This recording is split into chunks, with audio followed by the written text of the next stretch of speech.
When Southampton smashed their transfer record on Sofiane Boufal last summer, they were surely dreaming of match-winning moments like this. He started the move inside his own half, jinking past a sea of West Bromwich Albion players before tucking the ball low beyond Ben Foster. The Morocco forward had, just 4 minutes after coming on and 5 minutes from time, earned Mauricio Pellegrino's side a well-deserved victory. Boufal arrived from Lille with a reputation for the spectacular, and this mazy run and then finish was a prime example of his magic. Unfortunately, he has found himself on the periphery of this Southampton side too often. For Pellegrino, it was a case of sheer relief after dominating the match against an Albion side whose performance was desperately poor. This was never destined to be a classic, given the host's troubles in front of goal and the visitors' notoriously stingy defense. And a deafened pre-match playlist did little to whet the appetite for what was to come at St. Mary's. By the time the teams kicked off, the Vita printer had thrown up an unwanted headache of scores, not least Bournemouth's win at Stoke City that only heightened the importance of taking victory here. While Storm Bryan was moving in for the night, Manchester City's Sergio Aguero equals scoring mark and win against Burnley. Read more.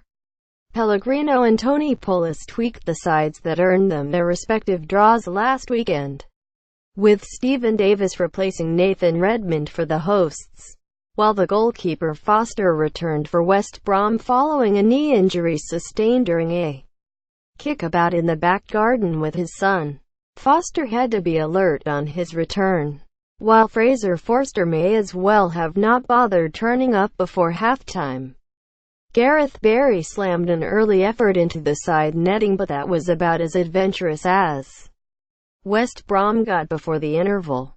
For Southampton, the first period told a familiar narrative. Ryan Bertrand's free kick fizzed onto the post via Johnny Evans' head, after Jake Livermore was adjudged to have upended Shane Long 20 yards from goal. Oriol Romeu then poked wide from Stephen Davis' corner before Long squandered another chance after Manolo Gabbiadini, freed by Davis, sped down the left flank before finding his strike partner, but the end product was simply not there. The chances kept coming. Virgil van Dijk tried his luck, driving an effort at goal from 30 yards out, before Maya Yoshida's downward header was punched clear by Foster. Seconds later, the Japan defender's overhead kick looped wide. West Brom, who lost their captain, Evans, to injury midway through the first half, had somehow survived. After the break came more Southampton pressure, with Gabbiadini heading over from Cedric Soares' whipped cross. West Brom moved to a back three 8 minutes into the second period, with Barry replaced by Gareth McAuley, allowing Jay Rodriguez to partner Salam Rondian in attack. Soon after, Rodriguez, the former Southampton striker, sprung through on goal, but with only Forster to beat, he skewed horribly wide. Pulis had his head in his hands.